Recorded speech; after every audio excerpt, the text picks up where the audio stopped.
गले में पैसा निकाले थे, इधर 50 रखा तो उसको भी। ये पूरा खाली था। इसमें 1 बजे से 2 बजे के बीच में मेरे पास कॉल आया। कॉल 112 के माध्यम से आया था। 17,000 ये गले में था और 50,000 यहाँ साइड में रखे थे जी। सब्बल मारकर जो है शटर को तोड़ने का प्रयास किए हैं। और नमस्कार, आप देख रहे हैं वीएलसी न्यूज और इस वक्त हम दुर्ग से हनोदा जाने वाली रोड पर मौजूद है। जी हाँ, इस रोड पर खड़े होने का वजह हम आपको बता रहे हैं।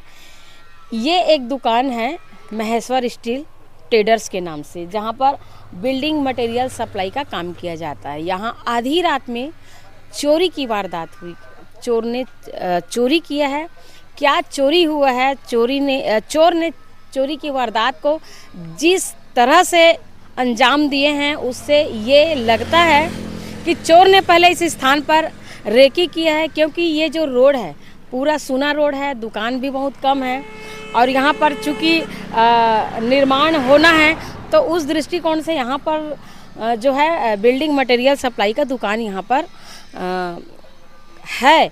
लेकिन यहाँ पर जो चोरी हुई है, इस चोरी के बारे में पुलिस ने जब रात को फ़ोन करके दुकानदार को सब्बल से जो शटर को है तोड़ा गया है। किस तरह से आप फोटोग्राफ्स में देख सकते हैं, किस तरह से सब्बल मारकर जो है शटर को तोड़ने का प्रयास किए हैं और प्रयास में सफल भी हुआ। और अंदर जाके क्या कुछ चोरी हुआ है, ये पूरी बात को हम जानते हैं दुकानदार से, जो और उनको इस चोरी के बारे में पता कैसे चला, ये सारी बातों को आ गए हैं दुकानदार के पास। जी, आपका नाम क्या है? जिनेंद्र चंद्राकर। जिनेंद्र जी, आपके दुकान में क्या कुछ चोरी हुआ और आपको इस चोरी के बारे में कैसी जानकारी हुई, किसने बताया आपको, सारी चीज़ें हम जानना चाह रहे हैं। रात में 1:30 बजे के आसपास यहाँ 1:30 बजे से 2 बजे के बीच में मेरे पास कॉल आया। कॉल 112 के माध्यम से आया था। जो राउंड मारते हैं वो लोग 2 बजे के आसपास कॉल किए कि आपके दुकान में चोरी हुआ है करके। तो अपन तुरंत 2 सवा 2 बजे के आसपास अपन दुकान पे पहुँचे। दुकान में पहुँचने के बाद अपने को ये देखने को मिला कि शटर को किसी ने छप्पर से मार के उठाया था।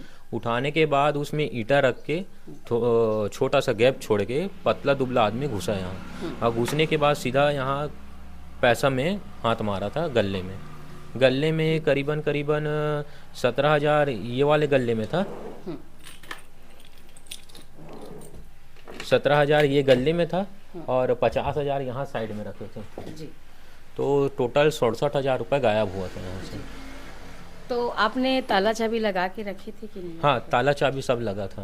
तो मतलब ताला टूटने का कोई नहीं, चाबी क्या है, चाबी अपन जैसे नॉर्मली लगा देते हैं, लगाने के बाद यहाँ पास रख दे देते हैं। अच्छा। अब वो पता नहीं कौन आया था कि इसमें चाबी निकाला। चाबी निकालने के बाद इसको दराज को निकाला। दराज निकालने के बाद यहाँ से पैसा निकाले और चाबी को गद्दी में लग के चले गए थे। तो क्या लगता है चोर ऐसे, उसको कैसे पता था कि आपके जो गले की चाबी यहाँ पर रखा हुआ है? क्योंकि टूटा तो कुछ नहीं, अंदर से हाँ, जो कुछ टूट फूट हुआ है वो शटर में ही टूट फूट हुआ है। तो अंदर से कैसे पता चला चोर को कि यहाँ पर चाबी रखी गई? क्योंकि पूरी जिस तरह से उसने काम किए हैं, हाँ, एक भी नुकसान हुआ ही नहीं है। हाँ, अंदर में तो कुछ नुकसान नहीं हुआ है, सिर्फ पैसा गायब हुआ है। तो क्या लगता है कोई करीबी हो सकता है, जानकार, क्योंकि ताला नहीं टूटा है?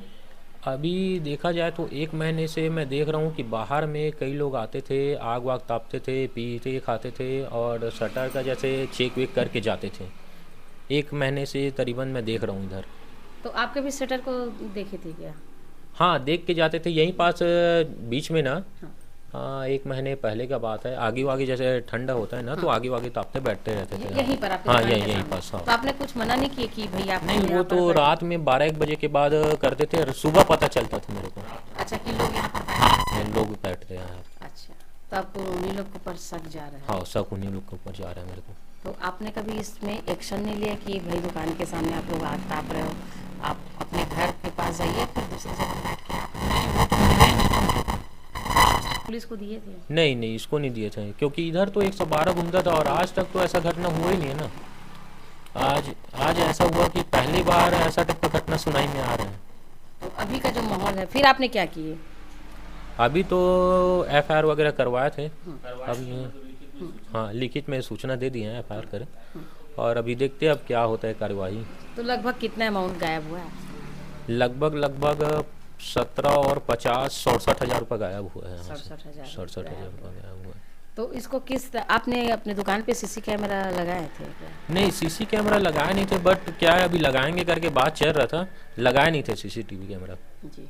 तो अभी जिस तरह से चोरी हुआ है, तो क्या लगता है सीसी कैमरा होना चाहिए? क्योंकि कहीं भी देखा गया है कोई चोरी पकड़ने में, कोई भी वारदात के लिए सीसी कैमरा जो होता है अहम भूमिका निभाता है। आपने व्यापार शुरू की हैं, तो आपको ऐसा नहीं लगा कि सीसी कैमरा लगाना चाहिए? क्योंकि अभिषेक पल्लव जब यहाँ दुर्ग एसपी थे, तब उसने बारंबार चेतावनी दिए थे व्यापारियों को कि आप पहले सीसी कैमरा जरूर लगाइए अपने दुकान के आसपास। नहीं, अब ऐसा हो गया कि अब लगाना बहुत ज़रूरी है सीसीटीवी कैमरा। मतलब आप मानते हो अभिषेक पल्लव सर सही कहते हैं? हाँ हाँ, क्योंकि सीसीटीवी कैमरा बहुत ज़रूरी है। एक चौकीदार के रूप में काम करता है वो। चौकीदार के रूप में काम करता है। कौन घुसा, एटलीस्ट हमारे दरवाजों को किसने तोड़ा, शटर किसने तोड़ा, इसके बारे में पूरी जानकारी हो जाती है। हाँ, अब अगर ऐसा भी रहेगा तो माहौल में अब व्यापारी आदमी क्या ही करेगा। अगर ऐसी चोरी होगा तो व्यापारी आदमी व्यापार करने से डरेगा ना, ऐसा टाइप का हो जाएगा अभी सिचुएशन को देखते हुए तो। और मैं यही बोलूँगा कि पुलिस को भी इसमें सतर्कता बनाना चाहिए, कार्रवाई करनी चाहिए। अगर ये कार्रवाई नहीं करेंगे तो आगे आने वाले भविष्य का सवाल है, क्या होगा, कैसा होगा। क्या यहाँ के आसपास का क्षेत्र किस टाइप में है? जैसा आप बता रहे थे कि इस आसपास में तो बोले जाए तो ये तो पहले सुनसान ही टाइप का है। यहाँ एक भी लाइट भी नहीं लगा है नगर निगम वाले ने। और जैसे रात में देखा जाए तो रात में बहुत ज़्यादा शांत हो जाता है एरिया। और हाँ, कहीं ऐसा हुआ है छीना झपटी वाला? क्योंकि शांत एरिया हाँ, है तो। सुनवाई तो आया था सीना झपटी वाला, एक गैलेक्सी लाइट है ना, अच्छा, मतलब गाड़ी वाले को जैसे रोक के पैसा लूटना, चाकू दिखा के धमकाना, ये सब चीज़ होता है करके सुनवाई आया था। ये मोहन, ये पद्मनाभपुर चौकी का? हाँ, पद्मनाभपुर चौकी का है। तो पद्मनाभपुर चौकी में जो चोरी का जो सिलसिला है वो जारी है, और हर चोरी में ये पाया जाता है कि पहले जो चोर होते हैं वो रेकी करते हैं आसपास के क्षेत्र में कि किस तरह से चोरी की घटना को अंजाम देना है। इस तरह से चीज़ों पर उसकी कड़ी नज़र रहती, पैनी नज़र रहती है, और उसके बाद वो घटना को किस तरह से अंजाम देते हैं। लेकिन चंद्राकर जी ने एक चीज़ बोले जो बहुत सही बात बोले हैं कि अगर व्यापार करना है, किसी चीज़ को करना है, तो सीसीटीवी कैमरा यानी तीसरी आंख आपके दुकान की हिफाजत करता है। और पुलिस अधिकारियों ने भी बहुत पहले से इस बात को कहा, मतलब बोले हैं कि अगर आप कोई भी व्यापार करते तो पहले सीसी कैमरा ज़रूर लगाइए, ताकि आपके दुकान पर जो चीज़ हो रहा है वो आपको घर जाने के बाद पता चलता रहे। तो आप देख सकते हैं चोरी जो हुए है उस पर जो है FIR तो नहीं, उस पर आवेदन दिए हैं, लेकिन इस घटना की पुनरावृत्ति ना हो उसके लिए पुलिस की तरफ से क्या कदम उठाते हैं, या फिर इन दुकानदारों के यहाँ जो अभी सप्लायर के यहाँ जहाँ हम बैठे हैं वहाँ चोरी हुई है, इस घटना पे चोर को पुलिस कब तक पकड़ पाती है, ये भी पुलिस के लिए एक चैलेंज है। क्योंकि दिखने लायक यहाँ पर कोई चीज़ नहीं है, और चोरी जिस तरह से हुई है उस हिसाब से ये लगाया जा सकता है कि ताले कहीं से टूट फूट नहीं हुआ है। तो बहुत सारे चीज़ शक की तरफ भी इशारा करते हैं, या ये भी लगता है कि कोई तो ऐसा करीबी भी हो सकते हैं जो इस सारी चीज़ों के बारे में पहले से जानते थे। तो क्या है मुद्दा, क्या निकल के आती है तो जांच से पता चलेगा। बहरहाल ऐसे बने रहिए VLC न्यूज़ के साथ, तब तक के लिए नमस्कार।